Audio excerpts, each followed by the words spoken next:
హైదరాబాద్లోని వాసవి క్లబ్ మరియు వాసవి సేవా కేంద్రం ఆధ్వర్యంలో తెలంగాణ రాష్ట్రంలోని 71 మంది టీచర్స్ని గురుపూజ కార్యక్రమం సందర్భంగా సత్కరించారు. ఈ కార్యక్రమంలో ముఖ్య అతిథులుగా తల్లపల్లి చక్రపాణి, రాజేష్ కల్వార్, మంచుకొండ సురేందర్ పాల్గొన్నారు.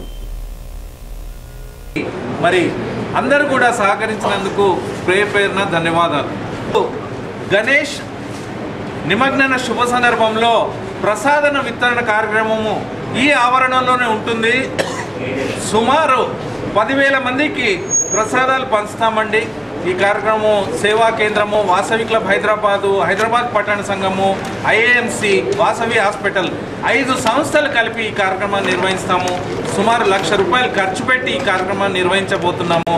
అందరూ కూడా ఈ కార్యక్రమం రావాలని చెప్పి కోరుతున్నాము. ఇది 55 సంవత్సరాల సంస్థ.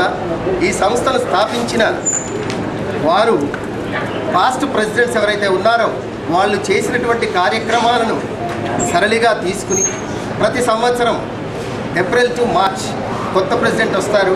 ఆ ప్రెసిడెంట్ ఆ సంవత్సరంలో దాదాపు 40 నుంచి 50 కార్యక్రమాలు చేస్తూ ఉంటాము. ఆ 50 కార్యక్రమాలు వాళ్ళు పోటాపోటీగా చేస్తుంటాం, ఒక సంవత్సరానికి ఎక్కువగా. ఆ విధంగా ఈ కార్యక్రమాలు చేస్తున్నాం. ఈ కార్యక్రమాల్లో భాగంగా ఈనాడు ఉపాధ్యాయులను సన్మానం చేయటం.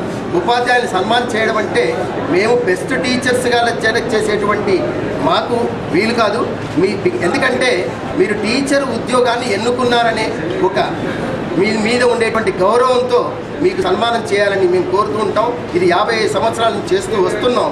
దానికి ఈ 10 జిల్లాల నుంచి వచ్చినటువంటి టీచర్లకి, ఈనాడు సన్మానం పొందినటువంటి టీచర్లందరికీ నేను అభినందన తెలియజేస్తూ శుభాకాంక్షలు తెలియజేస్తూ ఉన్నాను.